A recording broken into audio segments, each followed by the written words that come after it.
नमस्कार, जनतंत्र टीवी देख रहे हैं आप और मैं हूं आपके साथ स्वाति आर्य और स्वागत है आप सभी का हमारे इस खास कार्यक्रम खबर देश से में। सियासी शुक्रवार, राजनीतिक पार्टियों में वार पलटवार। 5 राज्य के विधानसभा चुनाव के पहले दौर का समय करीब आ रहा है। नेताओं ने चुनाव प्रचार के लिए पूरी ताकत झोंक दी है। राजनीतिक पार्टियां वोटरों को लुभाने में कोई कोर कसर नहीं छोड़ना चाहती, इसीलिए दिग्गज नेता भी प्रचार के लिए मैदान में उतर चुके हैं। जनता से संवाद करने के लिए डोर टू डोर प्रचार भी किया जा रहा है।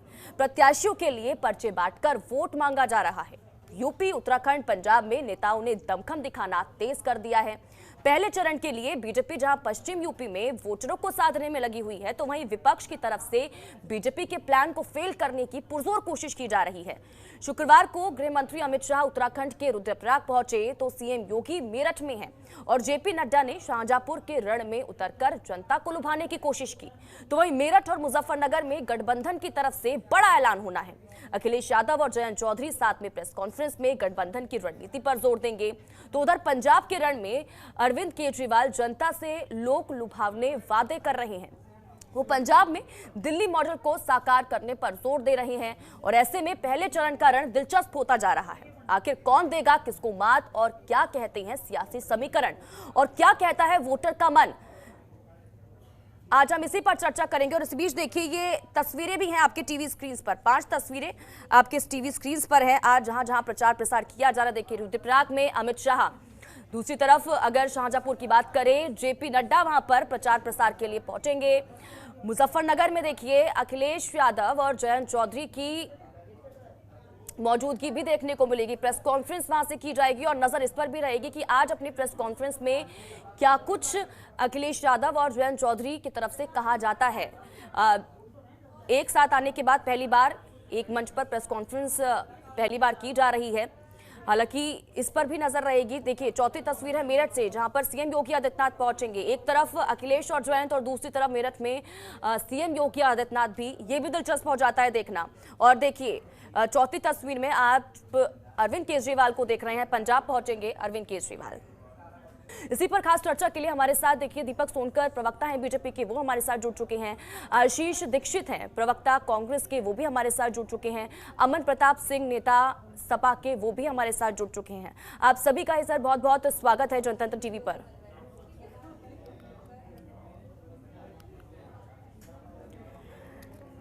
दीपक सोनकर जी, मैं शुरुआत आपसे ही करना चाहूंगी। प्रचार प्रसार आपकी तरफ से देखा जा रहा है, पश्चिमी यूपी में बड़े नेताओं का जमावड़ा लगा हुआ है, लेकिन देखिए सामने अखिलेश यादव भी आपके ऊपर आरोप लगा रहे हैं, कह रहे हैं हमारा तो हेलीकॉप्टर ही उड़ने नहीं दिया जा रहा।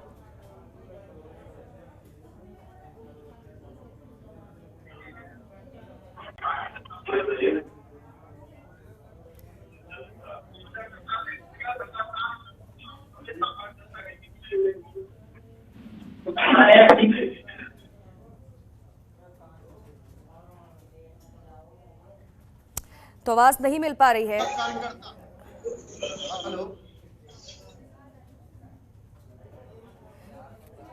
ठीक है, लौटूंगी दीपक सोनकर जी आपके पास। इस बीच रुक मैं करूंगी आशीष दीक्षित जी का। आशीष जी, मैं आपके पास आना चाहूंगी। तमाम पार्टियों की तरफ से पुरजोर कोशिश की जा रही है, इस बार कांग्रेस की तरफ से क्या कुछ रणनीति है अगर हम पश्चिमी उत्तर प्रदेश की बात करें तो?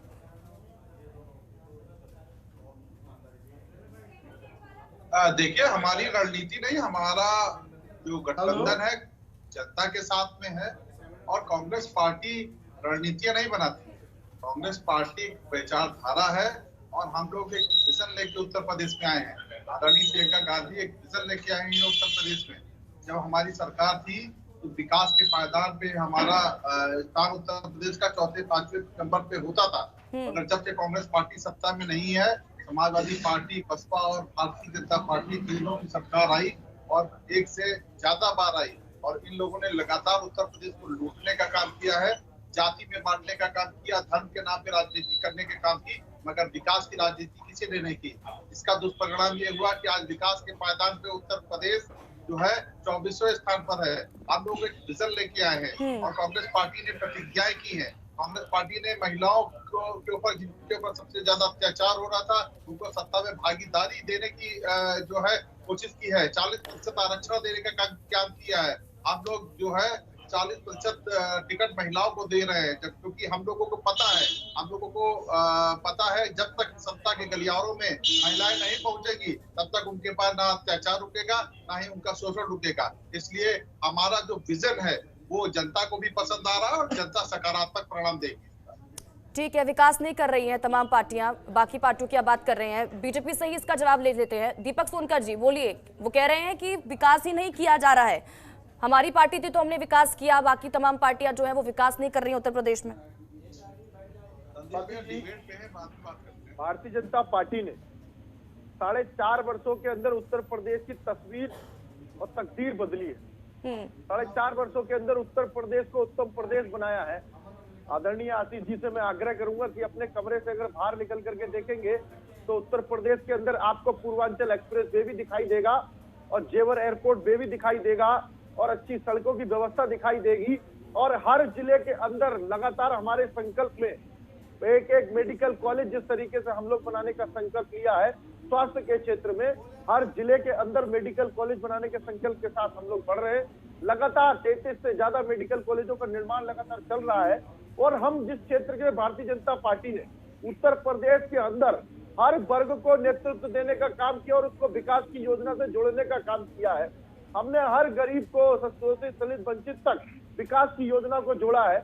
जहां तक की बात आदरणीय आशीष जी हमारे जाति और धर्म की कर रहे थे, तो भारतीय जनता पार्टी तो जाति और धर्म को पहले से ना हटा करके विकास के मुद्दे के साथ चलती है।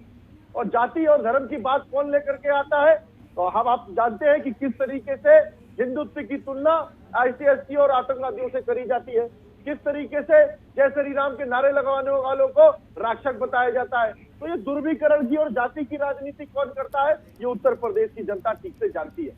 अगर जानती नहीं होती तो उत्तर प्रदेश से 32 साल से कांग्रेस का सपना साफ नहीं होता। उत्तर प्रदेश में 32 साल से कांग्रेस को नकारा है भारतीय जनता ने।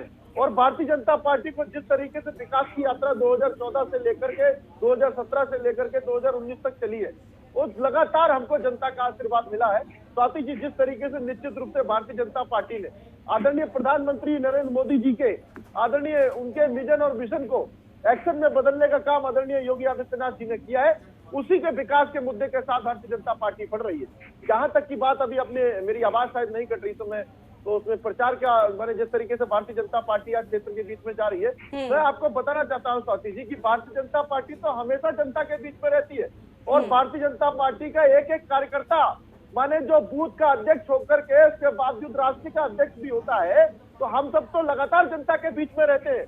मगर अभी जब चुनाव आया है तो चुनाव में हम देखने को मिल रहा है कि बहुत सारी पार्टी जनता को लुभाने के लिए काम शुरू कर दिया है और जनता को जुमलेबाजी देना शुरू कर दिया है। और फ्री की टॉलरेंसी उत्तर प्रदेश की जनता के सामने लेकर के आ रहे हैं। तो ये फ्री की टॉलरेंसी उत्तर प्रदेश में चलने वाली नहीं है।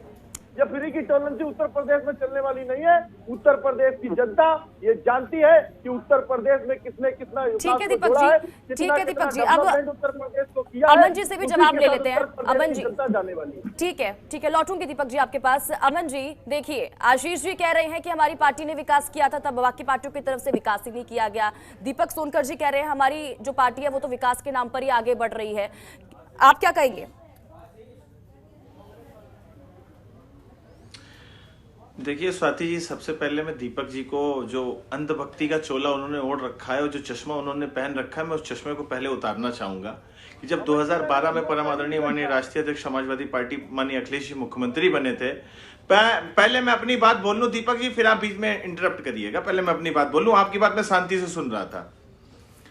अखिलेश जी 2012 में मुख्यमंत्री बने और ये भली भांति उत्तर प्रदेश की जनता भी जानती है और ये प्रत्येक वर्ग, चाहे वो मीडिया बंधु, आप सभी भी जानते हैं कि 2012 से 2017 तक का कार्यकाल था, चाहे वो कान्हा स्टेडियम हो, चाहे लखनऊ मेट्रो हो, चाहे मेदांता हॉस्पिटल हो, और चाहे लखनऊ आगरा एक्सप्रेस वे हो, महिला पेंशन हो, कन्या विद्याधन हो, 1090 वुमेन पावर लाइन हो, डायल 100 की व्यवस्था को इतना मजबूत करने का काम परम आदरणीय माननीय राष्ट्रीय अध्यक्ष अखिलेश यादव जी ने करा।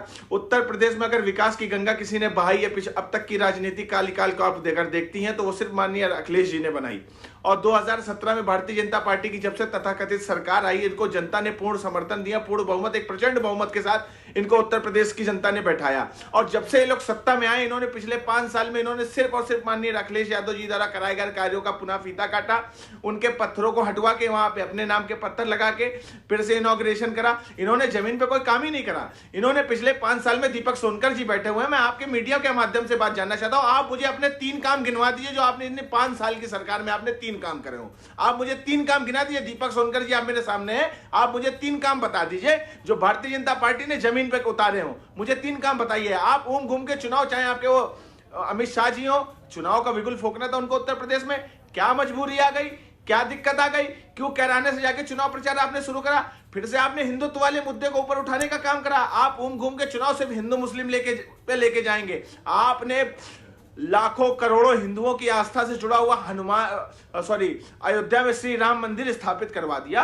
प्रभु श्री राम के दर्शन करते, अयोध्या में हनुमानगढ़ी के दर्शन करते, फिर चुनाव का बिगुल फूकते।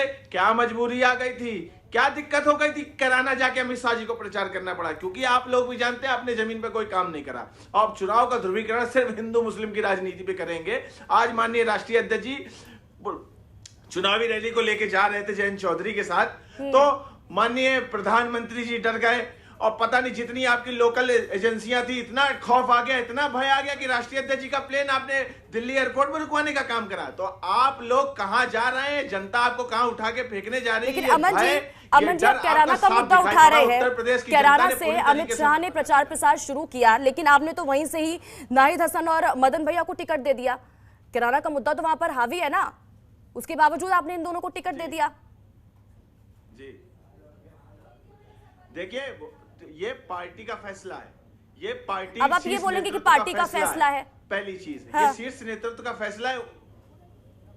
जी बोलिए स्वाति जी, ये पार्टी का फैसला है। पार्टी जिसको, पार्टी को जो सही लगेगा पार्टी उसको उम्मीदवार बनाएगी। मैं भी लखनऊ कैंट से मैंने भी टिकट का आवेदन करागा, पार्टी को सही लगेगा तो पार्टी मुझे भी चुनाव लड़वाएगी।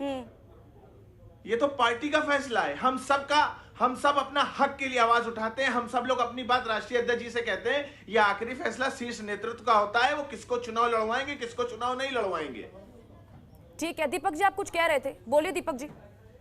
स्वाति जी ठीक बात है, आदरणीय अमन जी कह रहे हैं कि गंगा बहाई है, तो गंगा निश्चित रूप से बहाई है, भ्रष्टाचार की गंगा बहाई है और गुंडा राज की गंगा बहाई है। और उसका प्रमाण कैराना के अंदर सामने दिख रहा है कि किस तरीके से कैराना में शामिल हुए दंगों को लेकर के आज उन्हीं के क्षेत्र में प्रत्याशी बनाया गया है, आज उन्हीं को उम्मीदवार बनाया गया है। अरे भाई अमन जी, थोड़ा शर्म कर लिए होते कि उनके जख्मे में किस तरीके से वहां पर की गई हत्या में, जिस तरीके से उस 2012 कैराना की घटना के बाद लोग वहां पलायन करने गए और पलायन के बाद आदरणीय मुख्यमंत्री योगी आदित्यनाथ जी पर विश्वास जताकर वो वापस आए, तो उनके जख्मों पर किस तरीके का नमक छिड़कने का काम आपने किया है, किस तरीके से उनके जख्मों को सुरतने का काम किया है। और एक सूची नहीं है, आपकी उस सूची को अगर उठा करके देखेंगे तो कुछ तो जेल में है या तो बेल में है। सारी सूची में ऐसे उम्मीदवार है या तो जेल में रहने वाले हैं या तो बेल पे रहने वाले हैं। ये क्या आप दर्शाना चाहते हैं, क्या आप बताना चाहते हैं उत्तर प्रदेश की जनता को कि हम किसी भी नहीं, सत्ता के लोभ में,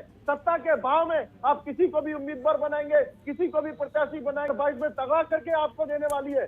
जिस तरीके बिल्कुल, और अमन जी अगर कैराना का मुद्दा उठाएंगे तो उंगलियां तो आप पर भी उठेंगी ना। ठीक है, ठीक है दीपक जी, लौटूंगी आपके पास। इस बीच आशीष दीक्षित जी हमारे साथ लगातार बने हुए हैं। आशीष जी, मैं लौटूंगी आपके पास। आशीष जी, सवाल ये भी, आप जिस तरह से बोल रहे हैं कि तमाम पार्टियों की तरफ से विकास नहीं किया गया, हमारी पार्टी जब थी हमारी पार्टी ने विकास किया, लेकिन सवाल ये भी देखिए कांग्रेस कैसे लड़ाई करेगी जब कांग्रेस के स्टार प्रचारक ही पार्टी छोड़कर जा रहे हैं।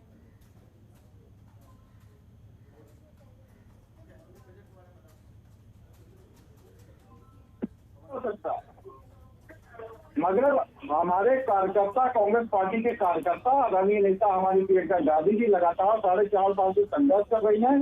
पिछला चुनाव हम लोगों ने समाजवादी पार्टी के साथ मिलकर लड़ा, मगर उसके परिणाम अच्छे नहीं आए। उसके बाद हम लगातार संघर्ष कर रहे हैं, अखिलेश जी लगातार घर पर सो रहे हैं।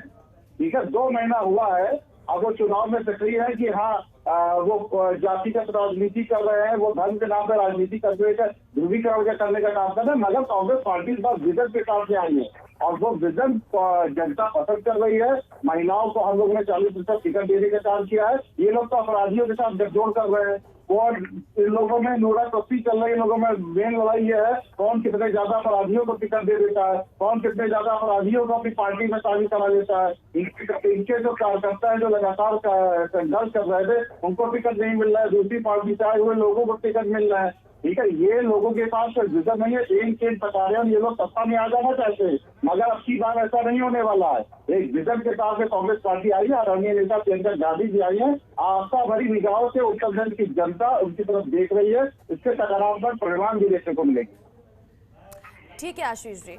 अब दीपक जी, मैं आपके पास आना चाहूंगी। पश्चिमी उत्तर प्रदेश की अगर बात की जाए, पिछले कई दिनों से हम बड़े चेहरे पार्टी के वहां पर देख रहे हैं। फोकस पश्चिमी यूपी पर ही है। जाट कहा जाता है कि बड़ा वोट बैंक यहाँ से निकलता है। ये भी कहा जाता है कि जिसके जाट उसी के ठाट। इस बार अगर हम देखें, अमित शाह को भी हमने देखा, नेताओं के साथ बैठक की उन्होंने, जाट नेताओं के साथ। क्या नाराजगी दूर हो पाई जाटों की?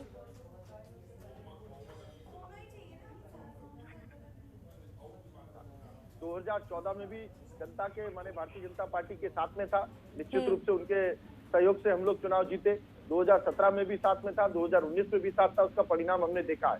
और आदरणीय हमारे गृह मंत्री अमित शाह जी का अगर बात है तो पश्चिम क्षेत्र में वो भारतीय जनता पार्टी के पूर्व के राष्ट्रीय अध्यक्ष भी रहे और संगठन के समर्पित कार्यकर्ता है।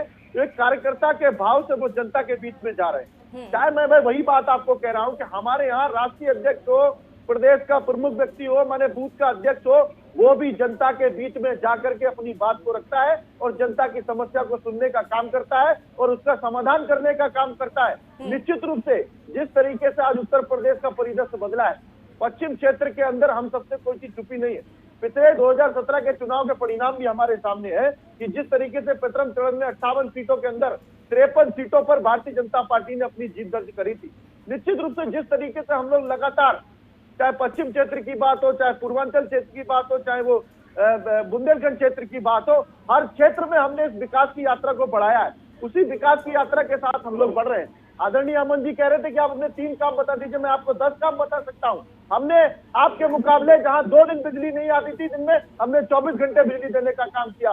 बड़ा पूर्वांचल एक्सप्रेस वे बनाने का काम किया। हमने राम मंदिर फैसले के साथ समर्थन में गए। हमने बड़े बड़े मेडिकल कॉलेज बनाने का काम किया। हमने जिला उद्योग में एक जिले के अंदर एक उद्योग लगाने का काम किया। अरे भैया, आप तो कहते थे काम बोलता है काम नंबर। अमन भाई एक खाली एक बात, आशीष जी लौटूंगी मैं आपके पास। अपनी जो आपने सबसे बड़ी योजना बताई गोमती रिबन फ्रंट, तो उस गोमती रिबन फ्रंट का घोटाला कितना बड़ा है, आज उस पर भी जांच चल रही है, उस पर भी कार्रवाई होने समय है। एक आखिरी कमेंट मैं आपसे लेना चाहूंगी अमन जी मैं आपके पास आऊंगी, क्योंकि अब देखिए हम इससे पहले चीजें देख चुके हैं, प्रचार प्रसार किया जा रहा है। आज भी अखिलेश यादव प्रेस कॉन्फ्रेंस करने वाले हैं, लेकिन अब आगे क्या कुछ रणनीति, अगर हम पश्चिमी उत्तर प्रदेश की बात करें तो? देखिए स्वाति जी, पहली चीज मैं आपको आपके चैनल के माध्यम से मैं समस्त लोगों को जो भी हमारी बातें सुन रहे हैं, हम अगर आज जनता के बीच 10 मार्च अखिलेश जी आ रहे हैं, ये नारा हम लेके जा रहे हैं, तो ये तत्परचित ये सिद्ध है कि जनता से मिलना हमें प्यार, जनता से मिलना हमें समर्थन। और भारतीय जनता पार्टी द्वारा से 5 साल पहले, मैं अपनी बात बोलूंगा, बोल लीजिए जी, बोलिए अमन जी, बोलिए। पिछले 5 साल में भारतीय जनता पार्टी ने विकास के नाम पे कुछ नहीं करा है।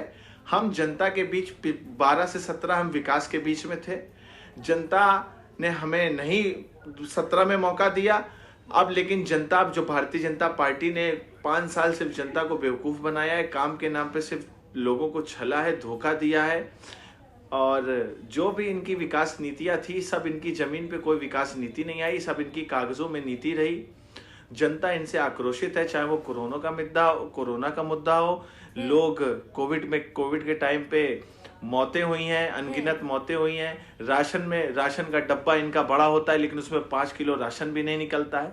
बहुत सारी चीजें है, जनता इतना आक्रोशित है। और मैं आपको पुनः ये चीज विश्वास के साथ मैं कह सकता हूँ कि जनता 2022 के चुनाव में भारतीय जनता पार्टी का सुफड़ा साफ करने जा रही है और 10 मार्च को नतीजे आपके सामने होंगे, हमारे सामने होंगे। और मैं पुनः ये चाहूंगा कि 10 मार्च को दोपहर 3:30 बजे ठीक है हम लोग अमन फिर जी, से किसका दीपक सुपड़ा सोनकर जी के साफ साथ होगा, एक बार कौन पार्टी बैठे। बनाएगा, तो कौन फिर मैं सर, यही ये तो रिजल्ट के टाइम ही पता चलेगा। फिलहाल आप लोगों का बहुत बहुत शुक्रिया चर्चा में जुड़ने के लिए। और देखिए आज भी हलचल साफ देखी जा रही है पश्चिमी उत्तर प्रदेश में, क्योंकि पिछले कई दिनों से बीजेपी के बड़े नेताओं का जमावड़ा वहां पर लगा हुआ है। आज भी अगर पश्चिमी उत्तर प्रदेश की बात करें तो अखिलेश यादव और जयंत चौधरी वहां पर प्रेस कॉन्फ्रेंस करने वाले हैं। क्या कुछ बड़ा ऐलान इस बार वो करेंगे, क्या कुछ कहेंगे, ये देखना अहम हो जाता है।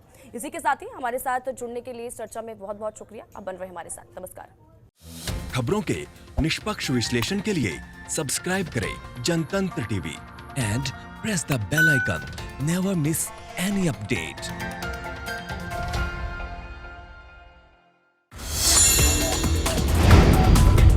Download the Janatantra TV app, available on Google Play and App Store. Download it now.